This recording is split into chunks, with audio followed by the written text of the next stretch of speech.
Vieillir, c'est changer dans notre corps et notre cerveau. Bien vieillir, c'est accepter ces changements avec le plus de sérénité possible. Mais ce qui ne change pas, c'est notre besoin de continuer à établir des liens avec les autres, de communiquer. La communication est essentielle à notre mieux-être. C'est ce dont nous allons parler aujourd'hui avec la docteure Ana Inés Ansaldo, professeure titulaire au département d'orthophonie et d'audiologie de la Faculté de médecine de l'Université de Montréal et aussi directrice du laboratoire de plasticité cérébrale, communication et vieillissement à l'Institut de gériatrie de Montréal. Est aussi présente Mariam Osman. Mariam est étudiante à la maîtrise en orthophonie à l'Université de Montréal. Alors, bonjour à vous deux. Bonjour, Madame Roy, merci. Docteur Ansaldo, vos recherches portent entre autres sur la communication et le vieillissement. Vous dites que communiquer est essentiel pour bien vieillir. D'après vous, pourquoi est-ce que c'est si important? Parce que, en fait, la communication est une fonction qui est très complexe et qui sollicite l'ensemble du cerveau. Puis, pour bien vieillir, en fait, ce que l'on veut, c'est préserver notre cerveau actif, puis préserver la fonction cognitive. Quand on parle, quand on comprend quelqu'un qui parle, en fait, l'attention, la mémoire, la fonction exécutive, qui est une habileté qui nous permet de choisir les meilleures stratégies, tout ça est mis à profit pour arriver à communiquer. Donc, pour le dire simplement, en communiquant, on travaille l'ensemble des habiletés cognitives, puis on travaille l'ensemble des circuits du cerveau. De fait, on le voit, quand la recherche que l'on fait entre autres laboratoires montre que quand les personnes parlent ou ils écoutent d'autres personnes parler, il y a des circuits très complexes qui se mettent en action, puis qui se connectent entre eux. Ce qui veut dire en fait que par le simple fait de communiquer, on est en train de stimuler tous ces circuits-là et l'ensemble de la cognition. Donc c'est pour ça que c'est si important de continuer à communiquer pour bien vieillir.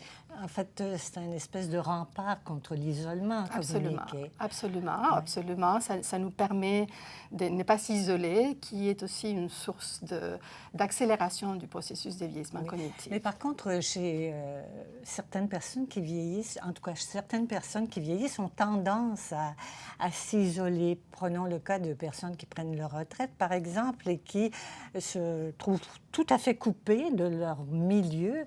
Alors, à ce moment-là, ce n'est pas une bonne idée de rester isolé. Disons que ça arrive quand on prend la retraite, surtout pour des gens qui ont passé beaucoup de temps à travailler, disons, dans leur vie, puis il y en a la majorité qui font ça, qu'on se retrouve un peu perdu. C'est comme si on avait perdu notre réseau social, qui est généralement assez associé au travail.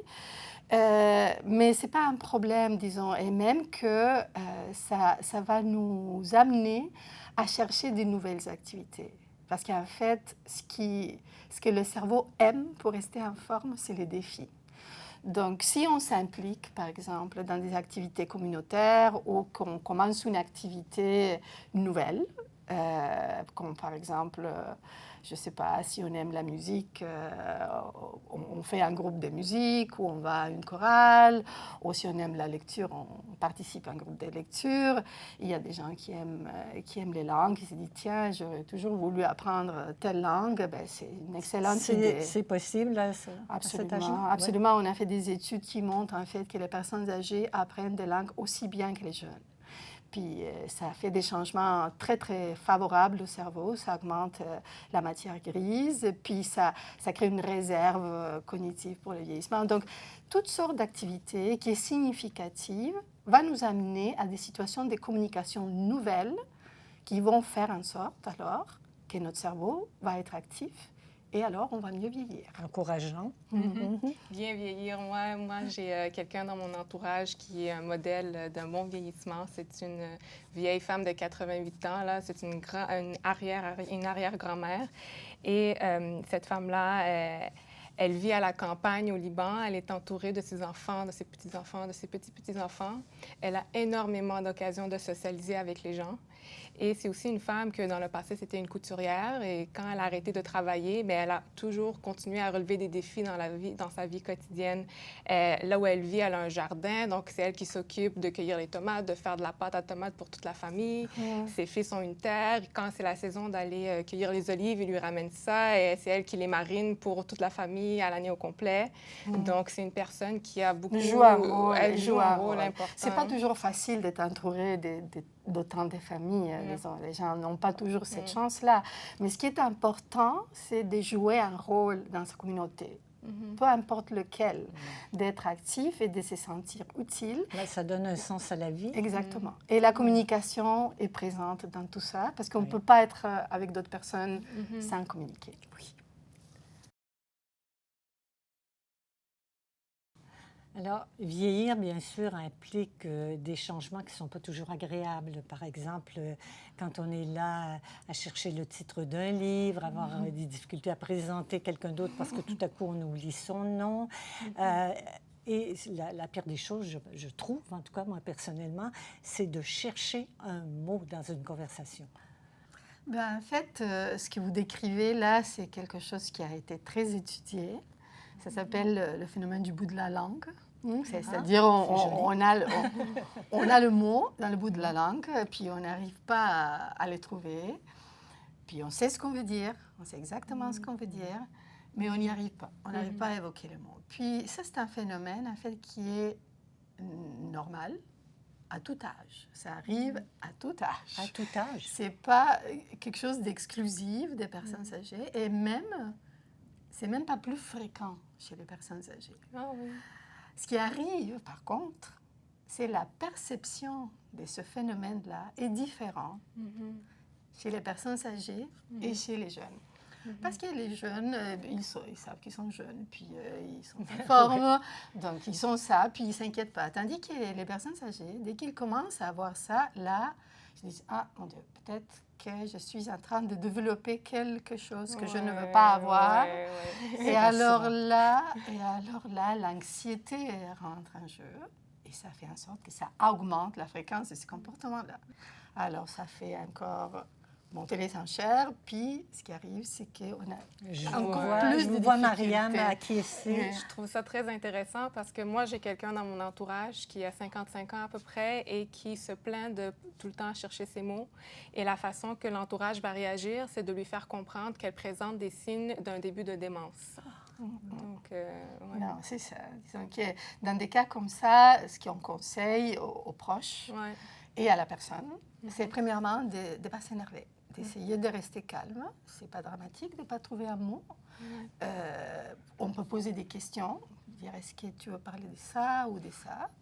Si, disons, si le mot ne vient pas, on essaye de distraire notre attention vers autre chose. Parce que plus on se focalise sur ce qu'on ne peut pas dire, plus difficile ça va être de trouver ce mot-là. Oui, parce qu'on devient anxieux. C'est ça. Si on change le sujet, le mot va revenir. Et si ça ne revient pas, ben c'est pas grave. C'est pas important. Mais parfois, quand même, les problèmes sont plus sérieux. Il y a quelque chose d'anormal qui se passe chez quelqu'un. Quels sont ces signes que ça ne va pas du tout? C'est sûr que tout changement que l'on observe au niveau de la communication avec un proche, il ne faut pas commencer par penser que c'est anormal, mais dès que ça vient entraver notre relation habituelle avec le proche, là, disons qu'il ne faut pas être alarmiste, mais il faut quand même être alerte. Par exemple, je ne sais pas, si on est habitué à regarder des films ensemble avec notre proche, puis que tout à coup, la personne dit « je ne comprends pas le film, je n'ai pas le goût de le regarder ». Ça peut être un indice d'un début de trouble de la communication qui peut accompagner différents types de démence. Ou par exemple, la personne aime lire.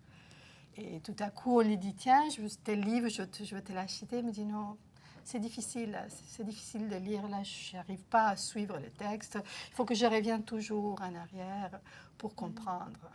Là c'est des changements un peu plus importants. Il faut la consulter, une orthophoniste qui est l'expert de la communication, qui est la personne qui va pouvoir faire des tests objectifs, puis nous dire si c'est quelque chose qui est dans la norme pour l'âge, ou s'il y a de quoi s'inquiéter. Et à ce moment-là, elle va peut-être orienter vers un médecin pour faire d'autres tests.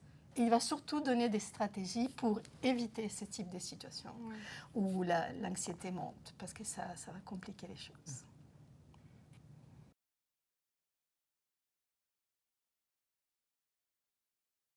Dans un cas de démence, comment continuer à communiquer avec l'autre? C'est un défi, c'est un grand défi pour les dents, surtout, parce que le fardeau de la communication va tomber sur les dents de plus en plus. Puis ce qui arrive, c'est que quand on a trop de fardeau, des fois on se désengage de la communication, c'est compréhensible, ou on est frustré. On commence à attribuer des états à l'autre. C'est ce qu'on appelle le phénomène d'attribution des états. Ah oui, il ne veut plus parler avec moi. Ça y est, là, ça ne l'intéresse plus. Et c'est en fait que la personne ne peut pas parler.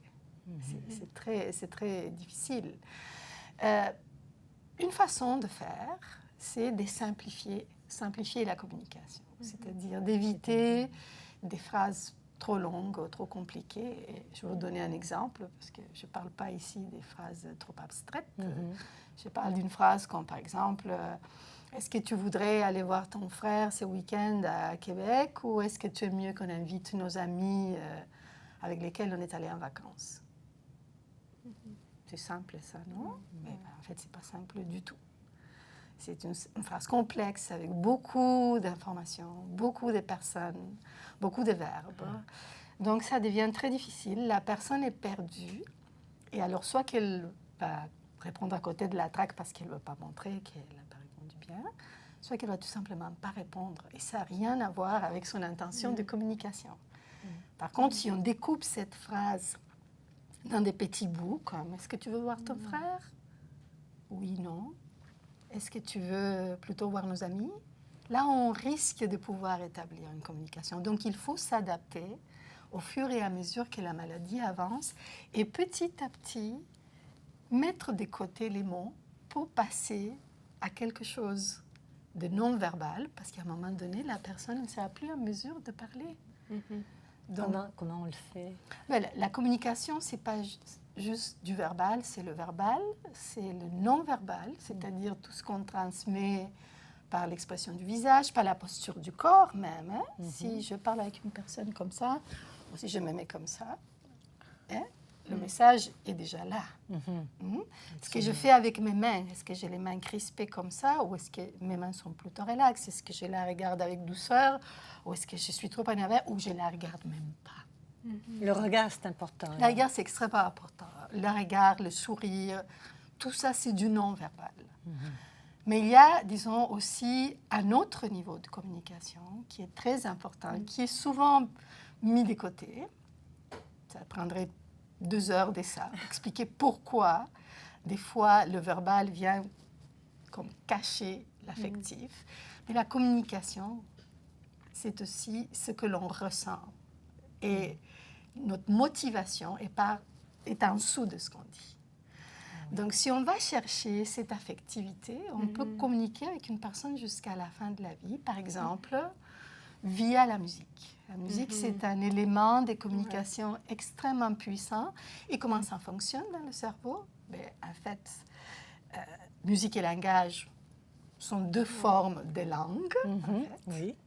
La différence, c'est que la musique est très connectée avec les émotions et avec le lobe limbique, qui est très profond, moins touché par la maladie d'Alzheimer. Donc, si on se sert de la musique, c'est comme si on rentrait par la porte arrière et on peut créer une situation qui va déclencher la communication. Je vois que tu as une expérience. Avec mon grand-père qui, vers la fin de sa vie, avait développé une démence, c'était très difficile de rentrer en communication avec lui et on avait utilisé la musique pour stimuler la conversation parce que ça va chercher les émotions. C'est ça, puis ça change la dynamique aussi, parce que tout le monde connaît la signification de ce morceau pour cette personne, donc on n'a même pas besoin d'expliquer. On est dans le présent, dans l'échange de l'affectivité. D'ailleurs, vous m'aviez raconté une très belle histoire à propos d'une dame âgée qui a eu comme un sursaut de vie par la musique. Est-ce que Oui. vous pouvez le raconter? Oui, bien sûr. C'est une histoire en fait, qui me fait grand plaisir. C'est une dame qui avait quelque chose comme 93, une personne très, très âgée, qui avait une démence avancée, qui était en CHSLD, qui ne communiquait plus, qui était assise tranquillement. Elle n'avait pas de comportement difficile. Il ne parlait plus, puis il frottait ses pieds contre le plancher, des comportements répétitifs qu'on voit beaucoup dans la démence avancée. Puis donc, les proches étaient très déçus parce qu'ils voulaient aller la voir, mais ils ne savaient pas que faire avec elle. Ouais. On avait développé donc une application qui s'appelle Compa, qui est dans eSpace, que vous pouvez avoir accès gratuitement. Et cette application-là, en fait, ce qu'elle fait, c'est que ça crée des espaces personnalisables où on met de la musique, des photos et des films qui sont significatifs pour la personne. C'est comme créer un carré de sable où on va aller après jouer ensemble, sans un objectif de parler, mais d'être ensemble. Puis cette personne, elle aimait Aznavour, donc on avait mis Aznavour et d'autres, puis il avait choisi Aznavour. Puis dès qu'elle a entendu les premières notes de la bohème, déjà sa posture a changé, son visage s'est éclairé, donc ça a éclairé les visages de ses proches aussi. Ouais. Puis là, quelques instants plus tard, elle s'est mise à chanter quelques lignes de la bohème. Donc tout le monde a chanté avec elle. C'était vraiment très émouvant. Puis quand on a fini, l'orthophoniste qui était avec elle lui a dit « Madame Attel, vous avez aimé ça? Oui. Est-ce que ça vous rappelle quelque chose? Je vous parle de quelqu'un qui a une démence avancée. Supposément, il n'y a pas de mémoire. Elle a dit « Oui, ça me rappelle mon amoureux. » Alors là, on était tous vraiment très touchés. Puis ça a permis à cette famille de revenir voir son proche plus souvent. Oui, puis pour elle, un moment de bonheur. Un moment de bonheur, que c'est ce qui compte en fait à la fin de cette maladie, puis en général, je dirais.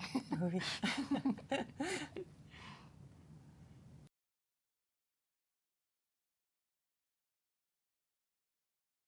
Merci, Dr Ansaldo. Merci, Mariam. Merci à vous, madame. Dans cette première vidéo, nous avons abordé le thème de la communication et du vieillissement, mais de façon globale. Mais nous reviendrons plus longuement sur chaque sujet plus tard. À la prochaine.